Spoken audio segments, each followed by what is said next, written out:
Before we go ahead and move on, just want to take another quick timeout and welcome you to the video. Got some lines of personal leans out for college football week 12, and this is the Conference USA edition of college football here. But before we go ahead and dive into some more free content, just got to quickly remind you once again that we are 5-1 in our last 6 extra daily picks on patreon.com/BrockPage. And if you want to access today's extra daily pick, it's only going to cost you just $2.99. We're also 3-1 in our last 4 Underdog tier package picks on that site as well. And access to the Underdog tier is only going to cost you just $4.99. Now, we currently have over 750 members signed up and active on that site. And if you want to join those folks and get in on the action, link for that site is in the description section below. And once again, that's patreon.com/BrockPage. And moving on, we're going to take a look at Florida International, Western Kentucky. And that's going to be a 2 p.m. Eastern start time, as we are trying to locate that here on the board. It is not on our big screen, but anyway, Florida International, Western Kentucky, 2 p.m. Eastern kickoff this Saturday. Now, the Hilltoppers of Western Kentucky are -7, totals 43.5. Western Kentucky is a dismal 0-4 against the spread on their home field this season, 1-8 against the spread overall for the year.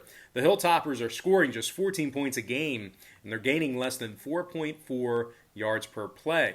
Now, quarterback Tyrell Pygrom is completing just 57% of his passes, and he's thrown just 8 touchdown passes in 9 games. Western Kentucky's leading receiver, Xavier Lane, has just 1 touchdown reception all season, and he averages just 39 receiving yards per contest. Meanwhile, the Hilltoppers' leading rusher, Gage Walker, is averaging just 3.9 yards a carry, and he's got just 1 rushing touchdown on the season. Walker is gaining just 43 yards a game on the ground. Meanwhile, defensively on the other side of the ball, Western Kentucky is allowing over 205 rushing yards a game at home. They're averaging just 0.6 takeaways per contest as well. They're taking on an FIU program who's officially 1-0 to 1-0. They're 1-0. They're 1-0 against the spread on the road this season, and that lone cover was against the undefeated Liberty Flames. The Panthers were the 10-point underdog and nearly upset Liberty in that ball game. FIU actually needed a 2-point conversion in the final minutes to tie that one up. It was a close call for Liberty, but the Flames squeaked past Florida International by the final of 36-34. This FIU defense, surprisingly, is holding their opponents to just 203 yards a game passing.